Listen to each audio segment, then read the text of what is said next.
বিশ্বাস করেন মসজিদগুলো যেন আমার এই কথা বলতেছিল যে আমি ডেলি 5 বেলা ওদেরকে ডাকতাম, ওরা আসতো না। 5 বেলা ওদেরকে ডাকতাম, আসতো না। 5 বেলা ওদেরকে ডাকতাম, ওরা আসতো না। আজকে দেখো ওরা মাটির সাথে মিশানো, আর আমি আমার জায়গায় দাঁড়ানো। যদি আপনার এখানে হয় কি করবেন বলেন? জমিন তো প্রতিদিন বলে, আমি তো হাদিস দিলাম, আলা কুল্লা ইয়াউমিন, জমিনের যুক্তি শুনবেন। জমিন আল্লাহ জিজ্ঞাসা করে, কেন তুমি পেটে নিবে? তো বলে, ইয়াকুল রিজকাকা ওয়া ইয়াসি, রিজিক তোমার খায়, তোমার নাফরমানি করে। ইয়াতাকাল্লাম বিলিসানিকা ওয়া ইয়াসি, বাকশক্তি তোমার, নাফরমানি তোমার। ইয়ানদুরু বিআইনিকা ইয়াসি, দৃষ্টি শক্তি তোমার, নাফরমানি তোমার।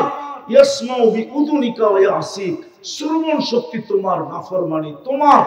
এক একটা করে খুলা ধরা বলে, আল্লাহর কতদিন সহ্য করব নাফরমানি?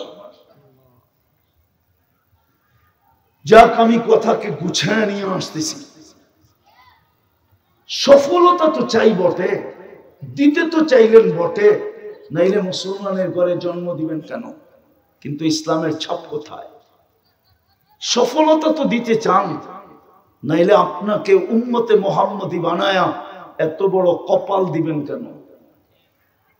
যেরকম আকাশ মাইপা বিজ্ঞান বলতে পারবে না কত লম্বা পাশ, রব্বে কাবার কসম আপনার কপালও মাইপা কোন সৃষ্টি বলতে পারবে না কত লম্বা কত পাশ। আপনি জানেন না উম্মতে মুহাম্মদী হওয়ার কারণে কত বড় কপাল আপনার। একটা দেখামো, আপনার কপাল যদি বড় না হইতো তাহলে দানিয়াল আলাইহিস সালামের মতো নবী, যিনাকে হিব্বুল্লাহ বলা হয়, হিব্বুল্লাহ আল্লাহর ভালোবাসা। আমাদের নবীজি যখন দুনিয়াতে আসেন তো মাত্র ওনাকে চাদরের উপরে রাখা হয়েছে, রাখতে দেরি, উনি সেজদায় যেতে দেরি করেন নাই। লম্বা সেজদার পরে উনি আত্তাহিয়াতুর সূরতে উঠা বসছেন, শাহাদত আঙ্গুলি উপরে উঠাইতে দেরি, সমগ্র জগৎ আলোকিত হইতে দেরি হয় নাই। কিতাবে আছে আম্মা জান রোম আর পারস্যের সমস্ত বড় বড় উপস্থাপনা কামরায় বসে দেখতেছিলেন, আর আম্মা জান আশ্চর্য হইতেছিলেন। তো একটু পরে যখন শুয়ে পড়ছেন, দৌড়াইয়া কোলে নিছেন। কোলে নিতে দেরি, ঘরের ছাদ ফাটতে দেরি হয় নাই। আর কুয়াশা ভিতরে ঢুকতে শুরু করছে, ঢুকতে ঢুকতে ঢুকতে, আরবিতে এটাকে গমাম বলে, গমাম। ঢুকতে ঢুকতে পুরা ঘর যখন আচ্ছন্ন হয়ে গেছে, তো উপর থেকে আওয়াজ আসছে, গাইয়িবু হাদা তিফ, তাড়াতাড়ি এই বাচ্চাকে গায়েব করো। তুফু মাশারিকাল আরদি ওয়া মাগারিবাহা, সমগ্র জগৎ ঘুরায় নিয়ে আসো। কেন?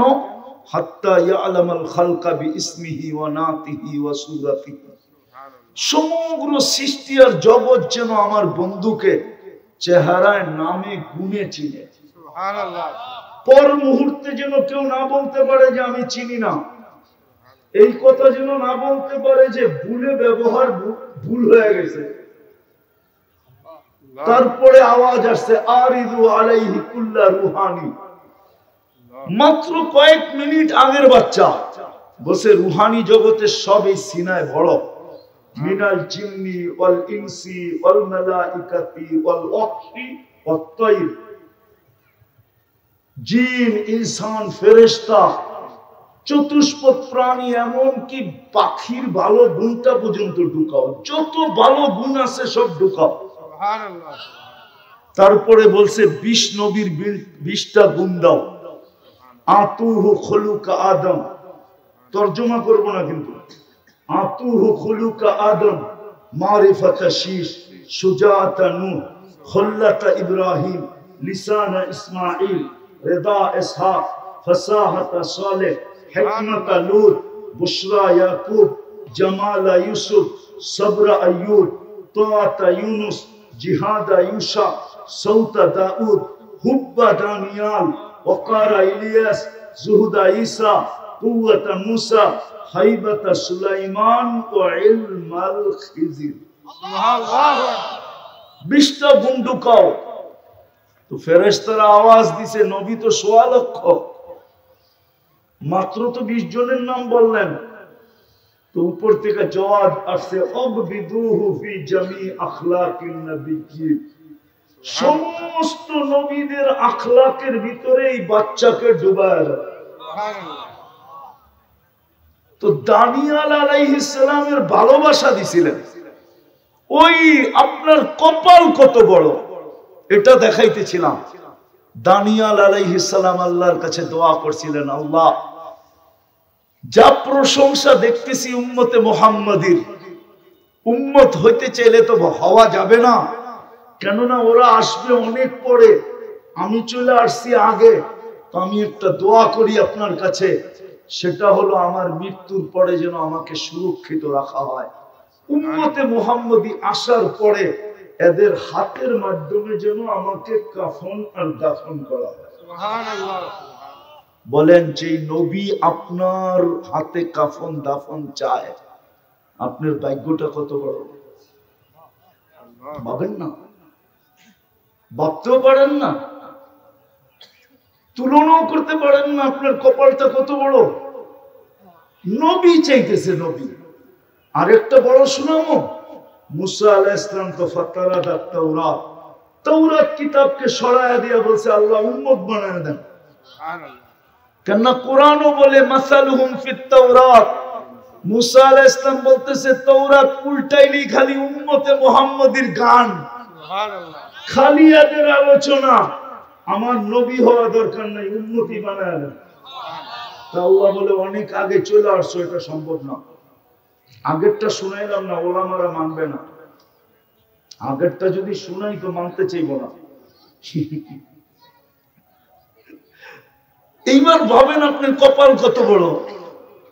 আরো দুই একটা দেখাই। আদম আলাইহিস সালাম বলতেছিলেন যে উম্মতে মুহাম্মদীর সাথে আমার চেয়ে কোটি গুণ বেশি ভালোবাসা আল্লাহর। সুবহানাল্লাহ। বলছে প্রমাণ, তা আমার চেয়ে বেশি ভালোবাসা যদি না হইতো, আমি একটা ভুল করতে দেরি, কিয়ামতের সকাল পর্যন্ত প্রত্যেক মানুষকে জানায় দিতে দেরি করেন নাই, ডোল পিটায় জানায় দিছে। জিজ্ঞেস করেন কোরআনে আছে না নাই? কিন্তু উম্মতে মুহাম্মদী সারাদিন গুনাহ করবে, আল্লাহ কাউকে জানতে দিবে না। এই যুবকরা বলুক, ওরা নাচ না গান না এছাড়া সারাদিন যা দেখে নেটের ভিতরে, যদি বাড়িতে মা বাবা জানতো, বুকে হাত দিয়ে বলুক তো জায়গা দিত কি দিত না? হ্যাঁ, একটা দেখায় দিব না, আবার গাড়ি আটকায় দিব, আল্লাহই জানে। একটা দেখাবো, দুইজন তিনজন মিলা নাচ দেখতে থাকে। এক সময় একজনে খোঁচা দেয়, দেখছোস জিনিসটা কিরম। ওরা জিনিস কয় না, ওরা ম দিয়া কয়, ম দিয়া। ওগো কোডওয়ার্ড শুরু হয়েছে কি দিয়া? ম দিয়া। হুজুরে মনে হয় বোঝে না, ওরা বুঝছে ম কি। হ্যাঁ, জিনিসটা কি সাথে সাথে গরম হইতে দেরি হয় না। এখন মজা নিবে কি দিয়া? মোবাইলে তো হাত ঢোকে না, কোথায় নাচে এটাও তো জানে না, তো মোবাইলেই টাচ করে চুমা দেয়।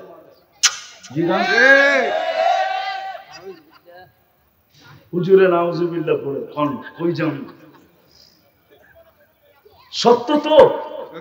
হ্যাঁ, কে লুকায়?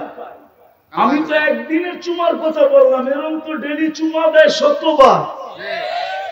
কে লুকায়? আদম আলাইহিস সালাম তো এটাই বলতেছিল যে কত বড় কপাল, কত বড় ভালোবাসা। আরেকটা দেখামো, আদম আলাইহিস সালাম বলতেছিল একটা ভুল করতে দেরি, জান্নাতে বাড়ি করে দিতে দেরি করে না। উম্মতে মুহাম্মদী সারাদিন গুনাহ করবে, রাত্রে ডাইকা ডাইকা গুনাহ মাফ করে জান্নাত হাতে উঠায় দেয়া দেবে। রাতের 3 ভাগের 1 ভাগ অতিবাহিত হলে বুখারী শরীফে আছে, আল্লাহ প্রথম আকাশে আইসা বলে হাল মিন মুস্তাগফির ফাগফির আলা, কি আসিস মাপ চাবি? আমি শুধু মাফ করব না, জান্নাতও তোকে দিয়ে দেব। সুবহানাল্লাহ। এত বড় কপাল, কিন্তু বলেন আপনার ভিতরে ওই রসুলের আদর্শ কতটুকু? রাগ হয় না, শুধু বলেন মোহাব্বত করি। যদি মোহাব্বতই কাজ চলতো তাহলে আবু তালেবের কবর তো আমাকে কাঁদাইতো না। আমি তো শতবার কাঁদাইছে আবু তালেবের কবর। আমি আবু তালেবের কবর চিনি, চলেন আমার সাথে, আমি দেখাই দিব। আর যেটা দেখানো সত্য দেখানো। কেননা কোন দিক দিয়ে গেলে আবু তালেবের কবর দেখা যায় ওই রাস্তায় আপনি চিনেন না। আপনি চিনবেন কোথেকে? কার পাশে শুয়ে আছে এটাও জানেন না আপনি। খাদিজাতুল কুবরা রাদিয়াল্লাহু তাআলা আনহার পাশে শোয়া। শতবার আমাকে কাঁদাইতো না। আমরা না মুহাম্মদুর রাসূলুল্লাহ চিনি, না আবু তালেব চিনি। আপনি আবু তালেব চিনেন না? আবু তালেব কে? আপনি শুধু জানেন চাচা। তার দুনিয়ার ব্যক্তিত্বের ইতিহাস আপনার কাছে নাই। যাতে দেখলে পারস্য সম্রাট দাঁড়ায় যেত, যাকে দেখলে রুমের সম্রাট সালাম দিত। এত বড় ব্যক্তিত্ব আবু তালেব। হায় হায়, হারায় যাবো আমি ওই দিকে চলে গেলে, কথা আর গুছাইতে পারবো না। ওই কবর আমাকে কাঁদাইতো না। মুহাম্মদুর রাসূলুল্লাহ নিজের হাতে চাচাকে কবরে নামাইছে। আপনি জানেন এই হাতের এই ছোঁয়া কি? হায়, পিঠের ছোঁয়া পাই যদি, সামান্য কয়েকদিনের পিঠের ছোঁয়ায় যদি খেজুর গাছ জান্নাতে যাওয়ার অধিকারী হইতে পারে, তো আবু তালেব তো ৪৪ বছর বুকে রেখা পালছে। ৬ বছর ৬ মাস বয়সের থেকে নিয়া ৫০ বছর ৬ মাস ১০ দিন, যেদিন আল্লাহ রসুলের বয়স, ওই দিন আবু তালেব দুনিয়ার থেকে বিদায় নিয়েছে। বুকে রেখা পালছে, বুকে। ৫ বছর অবরুদ্ধ জীবন কাটাইছে ভাতিজার জন্য।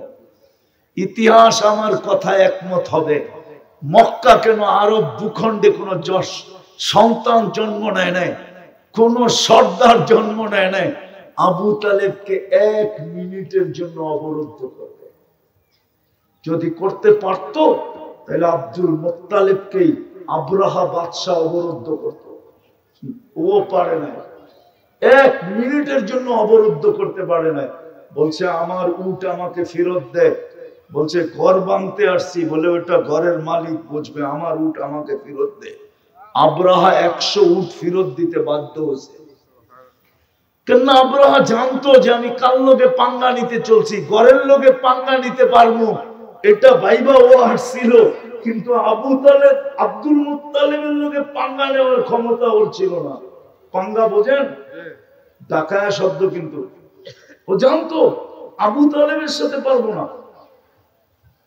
কেননা ঘরের মালিকের পরিচয় ওর কাছে ছিল না। ও ভাবছে ঘরের মালিক আর কি করবো, আমি তো হাতি নিয়ে আসছি, ঠিক না?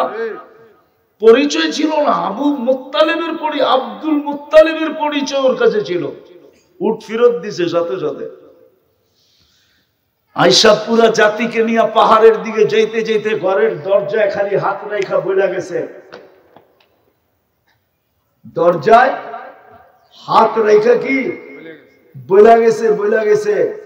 আরেকটা বললে তো উলামা মানবই না।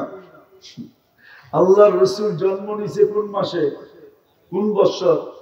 আমাল ফিল, ঠিক না? এরকমই তো, না ভুল বলতেছি?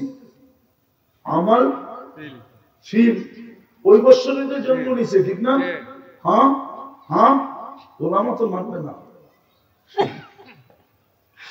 বলছে আমেনা আমিও ধরলাম, কেননা শ্বশুর তো আব্দুল মুত্তালিব, আমিও ধরলাম, তুইও একটু হাত দিয়ে ছুঁয়া দে, তুই একটু হাত দিয়ে ছুঁয়া দে।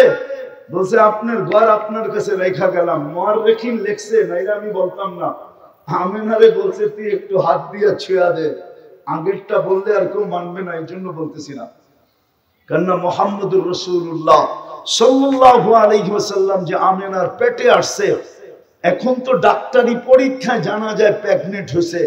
ওই সময় জানতে অনেক সময় লাগতো, এরকম টেকনোলজি তো ছিল না। কিন্তু পেটে আসতে দেরি, আমেনা জানতে দেরি করে নাই। আমেনা জানতে কেননা পেটে আসতে দেরি, ঘরের দেওয়াল সালাম দিতে দেরি করে না। আমেনা সালাম, দুজাহানের বাদশা চলে আসতে, কিন্তু বালুর কণা সালাম দিতে দেরি করে নাই।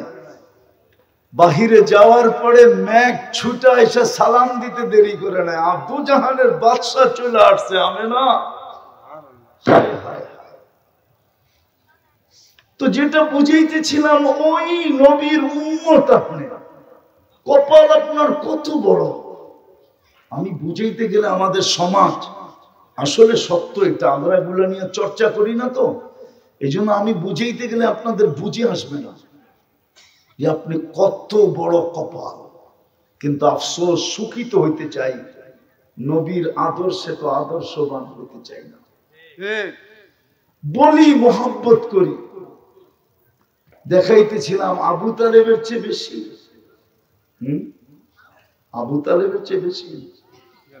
যতদিন কণ্ঠনালীর থেকে রু আবু তালেবের বাহির হয়ে না গেছে, ওই মুহূর্ত পর্যন্ত আরব ভূখণ্ড মক্কা কোন ব্যক্তির সাহস হয় নাই আল্লাহর রসুলকে শারীরিক ভাবে একটা চিমটি দিয়া কষ্ট দিবে। চিমটি, পাথরের একটা কণা দিয়া কষ্ট দিবে। কেননা আবু তালেব পাথরের জবাব ইট দিয়া দিবে না, দুনিয়া জানতো।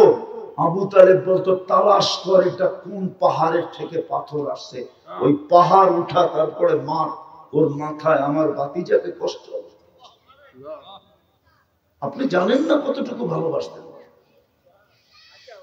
বলবেন কলেমা পড়লো না কেন?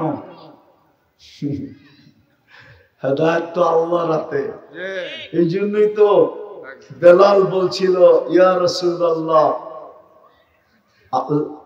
ইয়া রাসূলুল্লাহ ওয়ালিল্লাহিল হামদ ইয়া রাসূলুল্লাহ।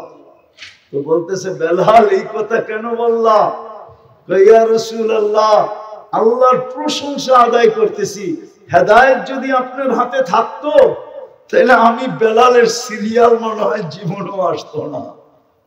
আপনি তো বনু হাশিমকে হেদায়েত দিতেন, তারপরে কুরাইশকে, তারপরে মক্কাবাসী, তারপরে আরব ভূখণ্ড। আমি বেলাল কই সেই ইথিওপিয়া, আমার সিরিয়াল জীবনে আসতো না। প্রশংসা আল্লাহর, যিনি আমারে 7 নম্বরে হেদায়েত দিয়েছেন। এই জন্য খুশিতে বলতেছি, আল্লাহ তোমার প্রশংসা।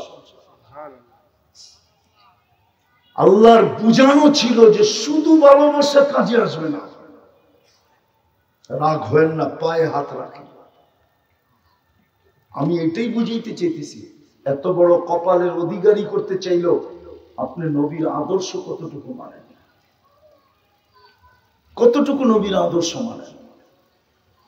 ওই রসুল যে আপনার জন্য 23 বছরে একবারও চোখের পানি থামে নাই। আমি বুঝাইতে পারতেছি না আপনাদেরকে, 23 বছরে একবারও চোখের পানি থামে নাই। 23 বছরে জিবরিল মিকাইল যে দুইজন মিলা জিজ্ঞাসা করতেছে, মা জালা আরাকা তাবকি, যখনই দেখি কাঁদেন কেন? বলছে উম্মতের জন্য চোখের পানি থামে না। দেখি আপনাদের দিলে লাগে কিনা। যিনি দুনিয়ার থেকে যাওয়ার সময় চোখে পানি, জিবরিল আলাইহিস সালাম জিজ্ঞাসা করছে, এখন কাঁদেন কেন? বলছে ফামান লিবাদিনি উম্মতি, আমার পরে উম্মতকে দেখাকে রাখবে। এখনো কবরে যিনি উম্মতের জন্য কাঁদতেছেন, কে আবুল সামরকান্দি রহমতুল্লাহ আলাইহি লেখছেন, কবর থেকে যখন উঠবে ওহুয়া ইয়াবকি ওয়া ইয়াকুল, চোখে পানি থাকবে, মুখে চিৎকার থাকবে, জিবরিল আইনা উম্মতি, ময়দান তো খালি, আমার উম্মত কোথায়? আওয়াসালা শফিরি জাহান্নাম, আমার উম্মত কি আমাকে ফাঁকি দিয়ে পুলসিরাতের কিনারে চলে গেছে? জিবরিল আলাইহিস সালাম কসম খায়া সান্ত্বনা দিবে, জমিনের উপরে আপনি ব্যতীত কেউ ওঠে নাই। বিইজ্জাতিল্লাহি ওয়া জালালি মা শাক্কাল আরদা আহাদুন ইল্লা আনতা, আপনি ব্যতীত জমিনের উপরে কেউ ওঠে নাই। আপনি শান্ত হন, উম্মত এখনো ওঠে নাই।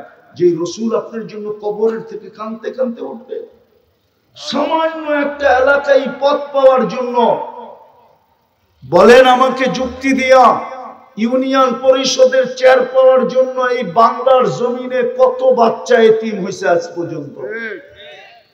কত মেয়ে বিধবা হয়েছে বলেন? কত মার বুক খালি হয়েছে বলেন, কত তাজা রক্ত এই জমিনে পড়ছে বলেন। শুধু ইউনিয়ন পরিষদের একটা চেয়ার, শুধু ওয়ার্ডের একটা চেয়ার, বলেন আমাকে। আপনার নবী, আমার নবী, দুজাহানের বাদশাহ মুহাম্মদুর রাসূলুল্লাহ তো কিয়ামতের মাঠে মাকামে মাহমুদ পাবে। মাকামে মাহমুদ কি প্লাস্টিকের চেয়ারের মতো? দুটা চেয়ারই তো আল্লাহ বানাইছেন, একটা কুরসি, একটা মাকামে মাহমুদ। উনি তো বৈশা দেখবেন আর চেয়ারটা কিরম বানাইছেন। উনি শুধু চোখ দিয়ে দেখবেন, হাত লাগায় দেখবেন, কিন্তু বৈশা দেখবেন না। আল্লাহ জিজ্ঞেস করবে বসেন না কেন? বলছে যে তিন জায়গায় ছোটে ও বসে কি করে? বলছে তিন জায়গায় ছোটবেন মানে আমি উম্মতকে বইলা আসছি নিজের হাতে হাউজে কাউসার পান করাবো। আমি বইলা আসছি আমি অপেক্ষা করব, উম্মত যেন অপেক্ষা করতে না হয়। আমি এখনই ছুটবো হাউজে কাউসারে, পিপাসিত উম্মতকে পানি পান করাবো। ওইখান থেকে ছুটবো মিজানে। যদি পাল্লা না ঝোঁকে আপনার প্রতিশ্রুতি গুলা কাজে লাগাবো তো লাগাবো কোথায়? মিজানের ওইখানে কাজে লাগাবো। আপনি আমাকে প্রতিশ্রুতি দিচ্ছেন সালতুতা, আমি চাইলে নাকি দিবেন, সাফি তু সাফা, আমি সুপারিশ করলে নাকি মঞ্জুর করবেন। লা ইউকসিকা ফি উম্মতি, আমার উম্মতের ব্যাপারে আপনি আমাকে লজ্জিত করবেন না। আপনি আমাকে আগেই জানায়া দিয়েছেন সাউফা ইউতিকা রাব্বুকা ফাতারদা, আমাকে রাজি করে ছাড়বেন। আমিও বইলা আসছি লান আরদা হাত্তা ইয়াকুনা ওয়াহিদ মিন উম্মতি ফিন নার, আমার একজন উম্মত জাহান্নামে থাকাকালীন আমি আপনার উপরে রাজি হব না।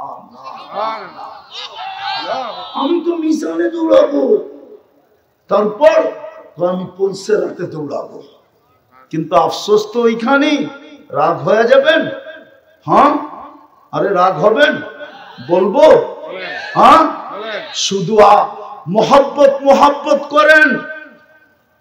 একজনও তো নাই এখানে গত শুক্রবারে 1000 দুরূদ পড়ছে, একজনও নাই, একজনও না স্টেজে আছে না স্টেজের বাহিরে আছে। কি মোহাব্বত করেন আপনি? বাকিটা তো বাদেই দিলাম। 500 বার পড়ছে এরকম তো নাই, 200 বার পড়ছে এরকম তো নাই। আছে মনে হয় 200 বার 2-1 জন। কোন যুবক বলুক আমি শুক্রবারে 10 বার দুরূদ পড়ছি। আপনার নবী তো আপনার কাছে আবেদন করলো, আপনার কাছে দরখাস্ত করে গেল, আবেদন করে গেল, অনুরোধ করে গেল, হাত পাইতে গেল। সহি হাদিস, প্রসিদ্ধ হাদিস, শুক্রবারে আমার উপরে দুরূদ বেশি বেশি পড়ো। শুধু শুক্রবারে, 6 দিন পারো না, শুক্রবারে পড়ো। আপনি হাউজে কাউসারে দাঁড়াবেন কোন চেহারা নিয়া? শুধু বলবেন মোহাব্বত করি, প্রমাণ কি? কাহিনী মনে উঠলো, কাহিনী খোরাসানে বলে এক ফ্যামিলি আসছে খোরাসানের বাদশার কাছে। বিধবা মহিলা, 8-10টা বাচ্চা নিয়া বলছে আমি আহলে বাইত, আমি খোরাসানের পাশের দেশ থেকে আসছি, শুনছি তুমি বড় দানবীর, বড় ইনসাফকারী, তুমি আমাকে একটু আশ্রয় দাও। তো বলতেছে বোন, এইখানে সবাই নিজেকে সাইয়েদ বলে, আমি কয়জনকে আশ্রয় দিব? তোর কাছে প্রমাণ কি দেখা? তো বলছে আমি বিধবা মেয়ে, প্রমাণ কোত্থেকে পাবো? তো উঠা চলে গেছে।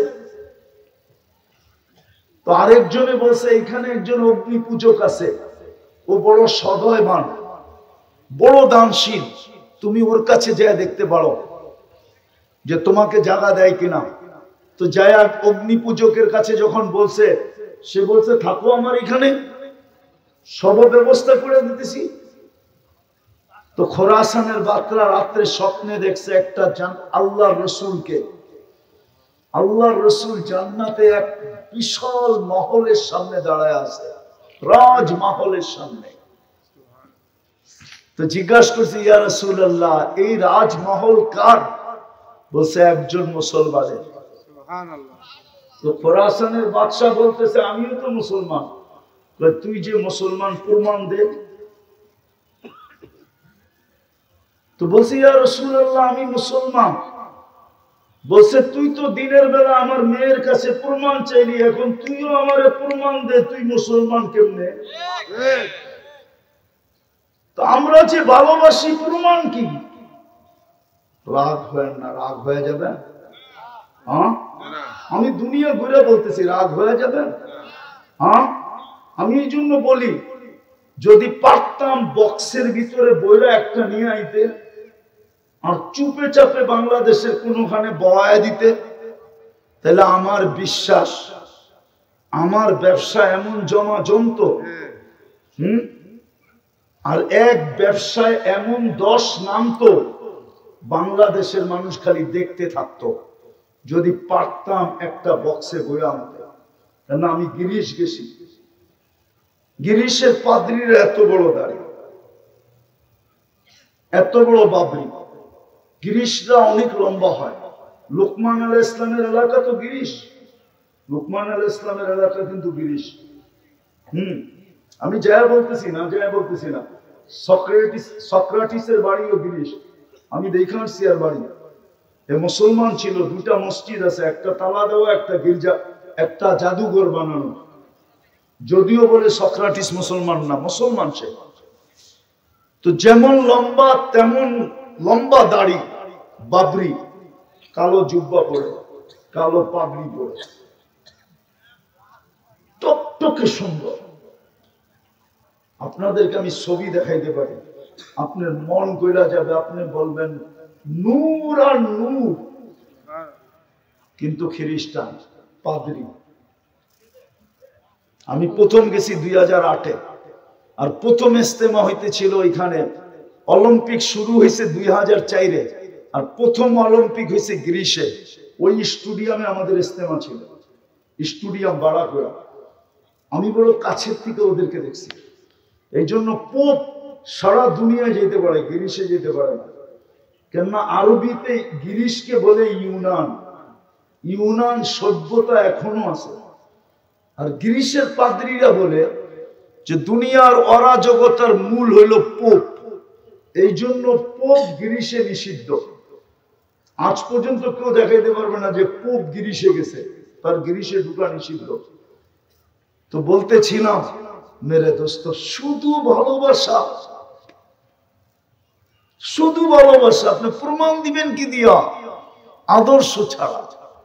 তো যেটা বুঝাইতেছিলাম, মুসলমান ছাপ নাই, কোরআন দিল চুমা নাই, কপাল খুলে দিলেন নবীর উম্মত বানায়া, তারপরেও নবীর আদর্শ নাই।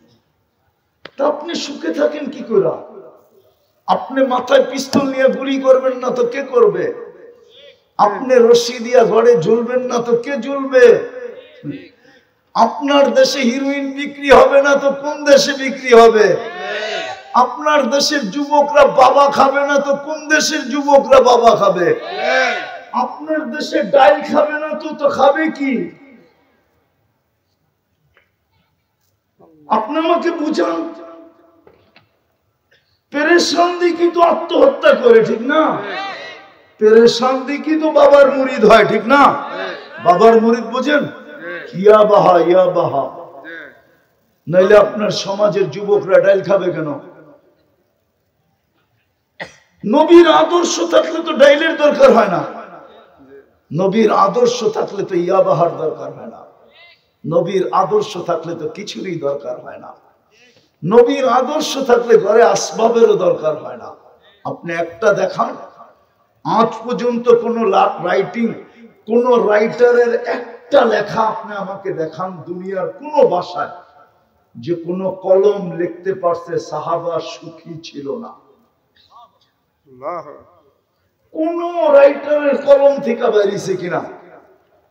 হ্যাঁ, ওরা বলবে অশিক্ষিত ছিল মানি, ক্ষুধার্ত ছিল মানি, কাপড় ছিল না মানি, জুতা ছিল না মানি, ঘর ছিল না মানি, দারিদ্র থেকে দারিদ্রতম ছিল মানি, কিন্তু অসুখী ছিল কেউ লিখতে পারবে না।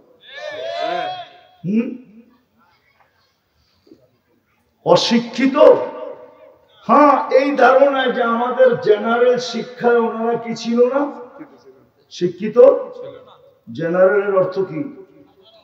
কি আপনি আমার গৌরব করেন কি করে? পিএইচডি করে, ওটাও তো জেনারেল, ঠিক না? সাহাবা জেনারেল, সাধারণ শিক্ষায় শিক্ষিত হবে কেন? ওনারা অসাধারণ শিক্ষায় শিক্ষিত ছিল।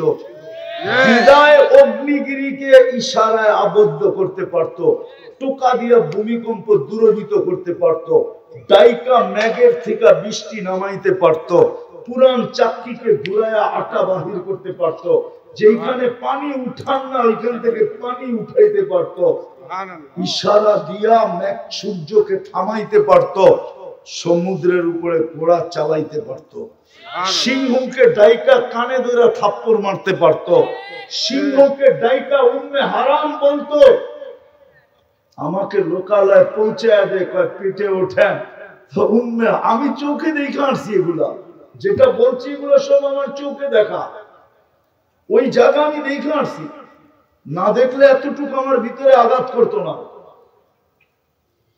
উম্মে হারাম সিংহের পেটে চড়া লোকালয়ে যেতেছে, ওই জায়গা আমি দেখে আসছি, যেই জঙ্গলে উনি সিংহকে ডাইকা লোকালয়ে গেছেন, টিউনেসিয়ার ওই জঙ্গল আমি দেখে আসছি। ওনারা অসাধারণ বিদ্যায় বিদ্বান ছিলেন।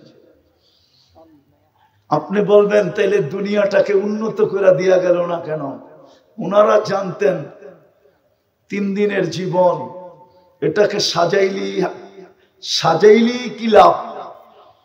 এই জন্য তো আমি বলি, আমি চিনি সিলেটে এক বাড়ি 450 কোটি টাকা দিয়ে বানাইছে, চিনি আমি, হয়তো 4 তারিখই যাওয়া হবে আমার, চিনি বিক্রমপুরে, সুন্দর সুন্দর বাড়ি, ঠিক না? আজ পর্যন্ত তো গুলশানের বাড়ির ভিতরে কোনো বাড়ির মালিককে কেউ কবর দিল না। কেন? সত্য তো এটাই, বানাবা তোমাকে বেশি দিন থাকতে দিব না, কামাবা তোমাকে বেশি খাইতে দিব না, জমাইবা তোমাকে পুরা ভোগ করতে দিব না, এটাই সত্য। এই জন্য সাহাবায়ে কেরাম এখানে নেন নাই, নাইলে আপনি প্রযুক্তি দিয়ে ওড়েন, সাহাবা প্রযুক্তি ছাড়া উঠতে পারতো, নাইলে সমুদ্রের উপরে ঘোড়া কি করে দৌড়াইতে পারলো? যান বাহরাইন দেখা আসেন, দাম্মামের এই পাশে বাহরাইনে এখনো চিহ্ন লাগা আছে, যেখান দিয়ে ওনারা সমুদ্র পার হয়েছেন ঘোড়া দৌড়া। কয় কিলোমিটার? 27 কিলোমিটার। উকবা বিন নাফে যেখানে আটলান্টিকের ভিতরে, আমি 2 বার গেছি, আটলান্টিকের ভিতরে ঘোড়া নামায়া বলতেছে ওই পারে কোনো মানুষ আছে বল, আমি ঘোড়া দিয়ে পার হয়ে যাব। ওইখানেও 2টা মিনার বানানো আছে এখনো, জান আমি 2 বার দেখে আসছি। আর আমি ম্যাপ ফালায়া দেখছি, নাক বরাবর নিউ ইয়র্ক, ওইখান থেকে নিউ ইয়র্কের ফ্লাইট হলো 8 ঘন্টা, 8 ঘন্টা টানা আটলান্টিকের উপরে চলে, আর উনি তো আমি ঘোড়ার উপর দিয়ে পার হবো। টিউনেসিয়া ওনার কবর, আমি কবর দেখে বলছি উকবা তোমাকে সালাম, শুধু সালাম দিলে হবে না, একটা সেলুটও দিতে হবে তোমাকে, তুমি কি শিখায় গেল আমার? আপনি তো দুনিয়া ঘুরেন নাই, দেখেন নাই। আজকে সুখী হইতে চাই বটে, সুখ দেওয়ার জন্যই তো আপনাকে মানুষ বানাইলো, সুখ দেওয়ার জন্যই তো আপনাকে মুসলমান বানাইলো, সুখ দেওয়ার জন্যই তো আপনাকে উম্মতে মুহাম্মদী বানাইলো, আপনাকে মানুষ বানাইলো। মানবতা কোথায় আপনার? মুসলমান বানাইলেন, ইসলামের ছাপ কোথায়? উম্মত বানায়া এত বড় কপাল দিলেন, ওই নবীর আদর্শ কোথায়? আজকে তো আপনার আমার কাছে নবীর আদর্শ যতটুকু ঘৃণিত, যতটুকু দীক্ষিত, যতটুকু অবহেলিত, যতটুকু লাঞ্ছিত, যতটুকু বঞ্চিত, দুনিয়ার কারো কাছে তো না। আপনার কাছেই তো সবচেয়ে বেশি দীক্ষিত। তাহলে আপনি সুখে থাকেন তো থাকেন কি করে? এখন চিন্তা করেন, আপনি মরার পরে সুখ পাবেন তো পাবেন কি করে? শেষ কথা, কেননা কবরে যাওয়ার পরে প্রথম প্রশ্ন কি জানেন? কয়টা প্রশ্ন? 3টা আমিও মানি, কিন্তু মেইন প্রশ্ন একটা। কয়টা? কয়টা? ভালো মতে শুনেন, কিন্তু ভালো মতে। মেইন প্রশ্ন কয়টা? এটা ইমাম বুখারী লিখছে, আমি লিখি নাই। ইমাম মুসলিম লিখছে, আমি লিখি নাই। কিতাবুল জানায়েজে লিখছে। আমি 2 দিন আগেও পড়াইছি, আজকেও জোহরের পরে পড়াইছি ওই হাদিস, 5ম পারায়, বুখারী শরীফের 5ম পারায়, আজকে জোহরে আমি পড়াইছি। মেইন প্রশ্ন কয়টা? একটা। এটা পারলো তো বাকি দুইটা ওকে ওকে হয়ে গেল, এটা পারলো না তো বাকি দুটা ওকে হইল না। তিনটা আমি মানি, আবু দাউদ শরীফে আছে, কিন্তু ইমাম মুসলিম, ইমাম বুখারী রহমতুল্লাহি আলাইহি উনারা একটা লেখছেন, মেইন প্রশ্ন একটা, মা কুনতা তাকুলু ফি হাদার রাজুলি লিমুহাম্মাদিন, তুমি দুনিয়াতে মুহাম্মদুর রাসূলুল্লাহর আদর্শে কতটুকু আদর্শবান ছিলা বলো, কতটুক তার রঙে রঙিন ছিল বলো, তার সম্বন্ধে তোমার কতটুকু ধারণা ছিল বলো, কতটুকু তুমি তাকে চিনতে বলো, কতটুকু তার আলোচনা করতে বলো, কতটুকু তার সম্বন্ধে পড়তে বলো, এটাই জিজ্ঞেস করা হবে।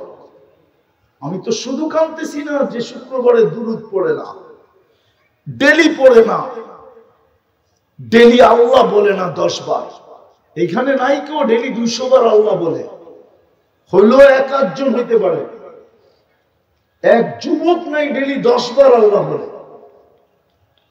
আমি তো এই জন্য কাঁদতেছি, আপনি সুখ পান কি করে? নাইলে যুবক ওর সুখ হবে না? যুবকদের চলা দেখলেই তো মনে হয় ও সুখী না, নাইলে ও একা চললে একরকম চলে, বন্ধুদের সাথে চললে আরেক রকম চলে, বাইকে উঠলে আরেক রকম চলে, আর পিছে কেউ বসা থাকলে একবারে অ্যাবনর্মাল, ফুল চার্জ, ঠিক না? এরকম চলবে কেন? আমার সমাজের মানুষগুলোকে, আমি যখন প্রথম অস্ট্রেলিয়ায় গেছি, প্রথম তো আমাকে যারা রিসিভ করতে আসছে, আমি বাহির হয়ে জিজ্ঞাসা করছি তোমাদের এখানে মানসিক রোগীর পার্সেন্টেজ কত? তো আমাকে বলতেছে, হুজুর আপনি ফার্স্ট টাইম আসলেন অস্ট্রেলিয়ায়, এই প্রশ্ন তো আমাকে আজ পর্যন্ত কেউ করলো না, কারণ আমাকে রিসিভ করতে আসছে 2 জন ডাক্তার, 2 জন কেমিস্ট্রি, আরো সাথীরা, বলছে এই প্রশ্ন করলেন কেন? আমি বললাম মানুষগুলাকে আমার কাছে অ্যাবনর্মাল বলে হলো, হতে পারে মানুষের আল্লাহ বিদ্যা দিছে, তো আমাদের এখানে 4 জনে 1 জন হলো মানসিক, 4 জনে, তাহলে শতকরা কত? শতকরা কত? দুনিয়া 4-25 100, 25 জন, মানে 100 জনের ভিতরে 100-র 4 ভাগের 1 ভাগ হলো কত? মানসিক রোগী অস্ট্রেলিয়ায়। তো আমাকে জিজ্ঞেস করলো আপনি জানলেন কি করে?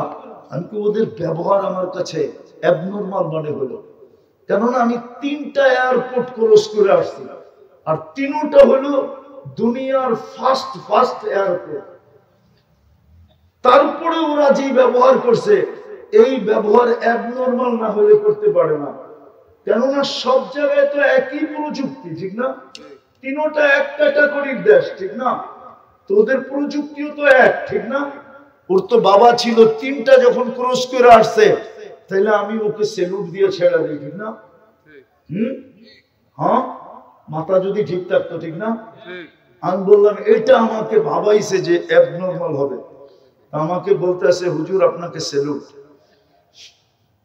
আপনি প্রথম ব্যক্তি যে অস্ট্রেলিয়ার ঢুকা এই কথা জিজ্ঞাসা করছেন এখানে মানুষের মানসিক রোগী কত, পার্সেন্টেজে কত।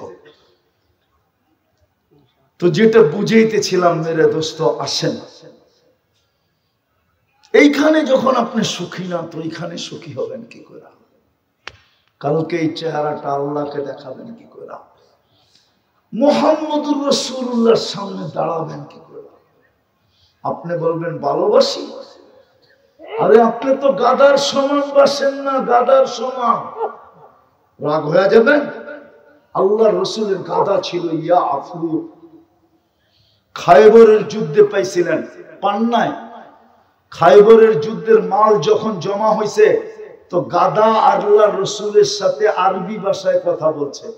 আয়েশা বলছে, ইয়া রাসূলুল্লাহ, আমার পূর্বপুরুষের পিঠে নবী ব্যতীত কেউ ওঠে নাই, আপনি আমাকে আপনার খেদমতে নিবেন? তো আল্লাহর রাসূল বলে, এখনো তো মাল ভাগ হয় নাই, আমি তোমাকে নেই তো নেই কি করে? তো সাহাবায়ে কেরাম দেখা বলতেছে, ইয়া রাসূলুল্লাহ, বাঘ হইতে হবে না, আমরা সবাই দাবি ছেড়ে দিলাম, আপনি নিয়ে নেন। নাম ছিল ইয়াফুর। আল্লাহর রাসূল মাঝে মাঝে পিঠে উঠতেন কখনো, কিন্তু বেশি কাজে লাগাইলেন দূতের কাজ। সাহাবাদেরকে চিনতেন, বাড়ি চিনতেন, যাকে ডাকতে হতো আল্লাহ বলতেন অমুককে ডেকে নিয়ে আসো। উমর রাদিয়াল্লাহু তাআলা আনহুকে একদিন ডাকতে পাঠাইছেন। উমর রাদিয়াল্লাহু তাআলা আনহু বলতেছে যে ছুটতে ছুটতে আসছে, আর আয়েশা আমার দরজায় ঠক করে মাথা দিয়া মারছে। আমি দৌড়ে যায় দরজা খুলছি, দেখি ইয়াফুর দাঁড়ায় আছে, মাথায় ইশারা দিতেছে, ডাকে। বলে আমি দরজা বন্ধ করব কি, আমি তো ছুট দিল দৌড়। ইয়াফুর আমার পিছে দৌড় দিতেছে, পাল্লা চলতেছে যে আমি আগে পৌঁছি না, ইয়াফুর আগে পৌঁছে। যেদিন আল্লাহ রাসূল দুনিয়ার থেকে চলে যায়, সবাই শোয়া নিছে, কিন্তু ইয়াফুর সইতে পারে না। সে মদিনার গলিতে দৌড়াইতেছিল আর আকাশের দিকে মুখ করে চিৎকার দিতেছিল। তার জানা ছিল না সামনে কুয়া ছিল, কুয়ার ভিতরে পড়ছে, চিরদিনের জন্য কবর হয়ে গেছে। আপনি কতটুকু ভালোবাসেন আল্লাহ রাসূলকে? কতটুকু? এতটুকু যতটুকু ইয়াফুর বাস্তব। আজকে দুরবস্থা তো এই জন্যই। সব আছে, আপনার ঘরে এসি আছে, আপনার ঘরে কার্পেট আছে, দামি পর্দা আছে, ফ্রিজ আছে, টেলিভিশন আছে, সমস্ত ওয়াশিং মেশিন আছে, এমনকি শরীর মেসেজ করার জন্য চেয়ারও আছে, সব আছে। কিন্তু কেউ হাত দিয়া বলুক বুকে সে সুখ আছে, শান্তি আছে, সে নিজেকে সফল বলে? কোন স্বামী বলতে পারবে যে আমি সফল স্বামী? কোন স্ত্রী বলতে পারবে আমি সফল স্ত্রী? কোন সন্তান বলতে পারবে আমরা সফল সন্তান? কোন মা বাবা বলতে পারবে আমরা সফল মা বাবা? সুখ নাই কেন? আল্লাহর ইচ্ছার বিরুদ্ধে আপনি সুখী হবেন বস্তু দিয়া। এই বস্তুও কে দিছে? হ্যাঁ, এই প্রযুক্তি মাথার ভিতরে কে দিছে? এটাও আল্লাহর দেওয়া। এটা দিয়ে আপনি সুখী হবেন। এই জন্য আসেন তওবা করি, ইসলামের ছাপ লাগাই, নবীর আদর্শের উপরে উঠি, তাইলে সুখ পাবো। এইখানেও পাবো, ওইখানেও পাবো, এইখানেও সুখী হবে। দুই একটা দেখায় দিব। শাফি রহমতুল্লাহ আলাইহি সারাদিন পরিশ্রম করে আসতেন, সারাদিন পরিশ্রম। ওনার আব্বা ছিলেন না, রাত্রে ওনার প্রথম কাজ ছিল এশারের পরে আম্মার পায়ে তেল মালিশ করতেন আর পা টিপা টিপা আম্মাকে ঘুম পড়াইতেন। আম্মা ঘুমায় গেলে ওনার রাত্র শুরু হতো। মাঝে মাঝে পায়ের তালু উঠে চুমা দিতেন। আম্মা বলতো আমার পায়ের তালুতে চুমা। শাফি তুমি হাসতেন আর বলতেন তোমার পায়ের তালুতে কে চুমা দেয়? আমি তো আমার জান্নাতে চুমা দিয়ে স্বাদ নিতেছি। মুসা আলাইহিস সালাম জিজ্ঞাসা করতেছেন আল্লাহ আমার জান্নাতের বন্ধুকে? কয় কসাই। আমি যেরকম জিজ্ঞাসি আপনি এরকমই জবাব দিচ্ছেন। আমি কই কসাই কই? আল্লাহ কই সিদ্ধান্ত। আচ্ছা ঠিক আছে, অ্যাড্রেস দেন, যে দেখি কি আমল করে আমার সাথে জান্নাতের সঙ্গী হইল, বন্ধু হইল। তো যায় দেখে হ্যাঁ কসাই গোস্ত বেচতেছে। যখন দোকান বন্ধ করার সময় হয়েছে তো ছোট একটা গোস্তের টুকরাকে কিমা বানায় থৈলির ভিতরে ভরতে ছিল। তো মুসা আলাইহিস সালাম বলতেছে তোমার এখানে মেহমান হওয়া যাবে? বিলকুল যাবে, কিন্তু শর্ত আছে। আমি প্রথমে এক জায়গায় যাব, ওইখান থেকে পরে পাশে আমার ঘর, আমার ঘরে পরে যাব। অসুবিধা নাই তো? বলছে কোনো অসুবিধা নেই। কেননা মুসা আলাইহিস সালাম জানে খিজির আলাইহিস সালামের সাথে চলতে যায় তো উনি এখন চুপচাপ, কসাই গেছে দোকান বন্ধ করা, এক ঘরে ঢুকছে, খুনে বৃদ্ধা বসা ছিল, শোয়া ছিল, দুইকা তাকে পরিপাটি করছে, খেদমত সেদমত কইরা তারপরে খানা বানায়া বুকে লাগায়া বসায়া খাওয়ায়া কমপ্লিট করার পরে বলছে চলো পাশে আমার ঘর। তো বলছে ভাই এই বৃদ্ধা কে? কয়টা আমার মা। আচ্ছা তুমি সেবা যত্ন সব শেষ করার পরে জানি আম্মাকে যখন শোয়া দিলাম আম্মা জানি কি বললো, দূর পাগল মা। সকালে আমি যাওয়ার সময় মার সব খেদমত কইরা পরিপাটি কইরা যাই, আবার বিকালে এসে প্রথম মার সেবা করি, তারপরে নিজের ঘরে যাই। আর যখনই সেবা শেষ করি তো পাগল মা তো হাত উঠায় বলে আল্লাহ আমার ছেলেকে মুসার জান্নাতের সঙ্গী বানায় দিও। মুসা আলাইহিস সালাম বলতেছে মা পাগল না, তুই পাগল, আমি মুসা, তোকে আল্লাহ আমার জান্নাতের সঙ্গী বানায় দিয়েছে, আমার জানা দরকার ছিল। এত বড় মর্যাদা তুই কি করে পাইলি? মার খেদমত। আজকালকার সন্তান তো মার গলায় পাড়া দেয়, মেয়েরা তো মাকে চাকরানি মনে করে, বড় বড় লম্বা লম্বা আওয়াজ করে। শুনাইলে তো অনেক শোনানো যায়, কিন্তু সময় তো হাতে নাই, নাইলে শুনাইলে 2-4-50টা কোরআন হাদিস বিভিন্ন জায়গার থেকে সত্য কাহিনী আপনাদেরকে শোনানো যায়। এটার নাম হইল সুখ, এটার নাম সুখ, এটার নাম হইল সুখ। স্বামী কিচ্ছু নিয়ে আসে নাই, অথচ 4 দিন ধরে ঘরে চুলা জ্বলে না। স্বামীর চেহারা মলিন, স্ত্রী জিজ্ঞাসা করতেছে চেহারা মলিন কেন? হাত দুটা খালি দেখা বোঝো না? শোনো, পাইলে শুকরিয়া আদায় করব, না পাইলে সবর করব। দুনো অবস্থা তো আল্লাহ আমাদের সাথে। যাদের সাথে আল্লাহ থাকে তাদের চেহারা মলিন হওয়া স্বভাব হয়। তোমার চেহারা মলিন কেন? হাসো তো দরজা খুলবো, নইলে খুলবো না বাইরে।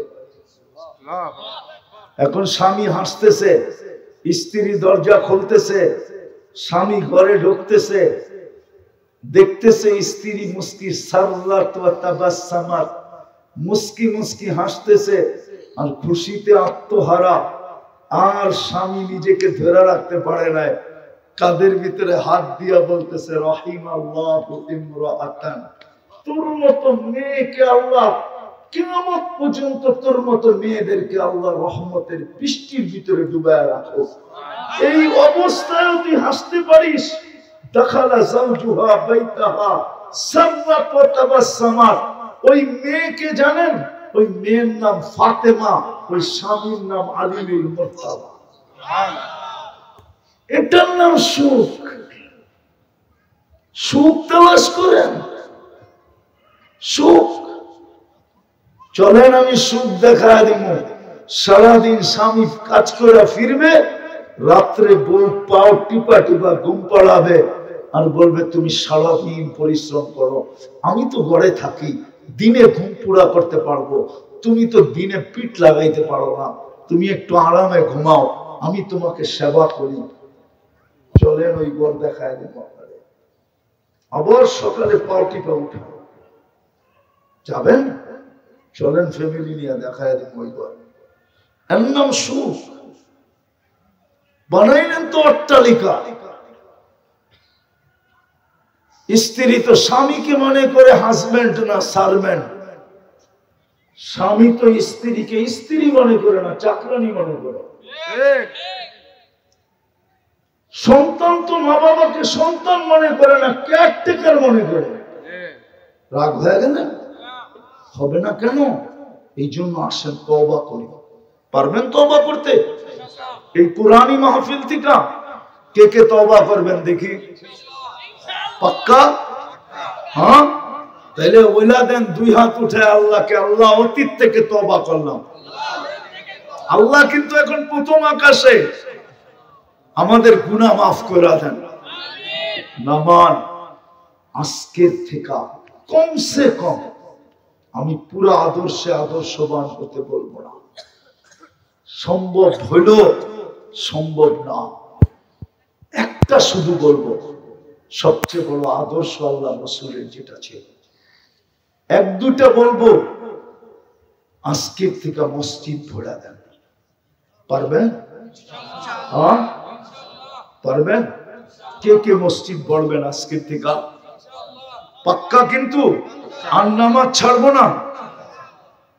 আজকের থেকে কোরআন পড়েন আর না পড়েন, ডেলি একবার হইলো লয়া চুমা। আমার তো এটা যুগ বিয়োগে মিলেই না যে এই উম্মত আবার ডাক্তারের কাছে সিরিয়াল দেয় কি করে। এইখানে তো সবাই ডাক্তারের কাছে ঘন্টার পর ঘন্টা সিরিয়াল দিয়ে বসে থাকে, আর সিরিয়াল আগায় নেওয়ার জন্য যে সিরিয়াল লেখে ওরে আবার মুট করে কিছু দেয়, ঠিক না? হ্যাঁ, তাহলে আপনাকে কালাম দিল কেন? কোরআন তো শেফা। আজ পর্যন্ত তো একজন নাই কোরআনকে বুকে চেপা ধরলে বলল মালিক ছাড়বো না, আমার শেফার দরকার। তোর কোরআন শেফা দিয়ে কি করবে? তুমি না বললে কোরআনে শেফা? আমার তো শেফার দরকার, আরোগ্যতার দরকার। আমি তো রোগী, তোমার কোরআনের শেফা আমার ভিতরে দিয়া দাও না। এরকম চাইপা ধরে তো একজন নেই যে আত্মনাদ করলো। আল্লাহকে বললো আজকে থেকে কোরআনকে মহব্বত করেন, কোরআনী মাদারিস গুলাকে মহব্বত করেন। বাংলাদেশ টিকা আছে 2-3 কারণে জানেন? বিপর্যয়ের থেকে, নাইলে এই দেশ টিকার না, অনেক আগে ধ্বংস হয়ে যেত। যেই দেশে সন্তানের হাতে মা বাবার জান যায়, ওই দেশ ধ্বংস হওয়ার জন্য বৈধ হয়ে যায়। ওলামা যদি দলিল চায় আমি দলিল দিব। যেই দেশে সন্তানের হাতে মা বাবার জান যায়, ওই দেশ ধ্বংস হওয়ার জন্য বৈধ হয়ে যায়। শুধু বাইচা আছে 3-4 কারণে, শুধু মসজিদের কারণে। এই পরিবেশ দুনিয়ার কোথাও নাই, শুধু মাদারিসের কারণে। 40,000-এর উপরে হেফজখানা। আপনি ঘুমায় থাকেন, সুবে সাদেকের 1 ঘন্টা আগে হেফজখানার ছেলেগুলা উঠে, লাল সবুজের পরিধিটাকে আধ্যাত্মিক একটা চাদর দ্বারা সর্বপ্রথম ঢাকে, তারপরে কোরআন পড়তে বসে। আপনি তখন ঘুমের ঘরে থাকেন।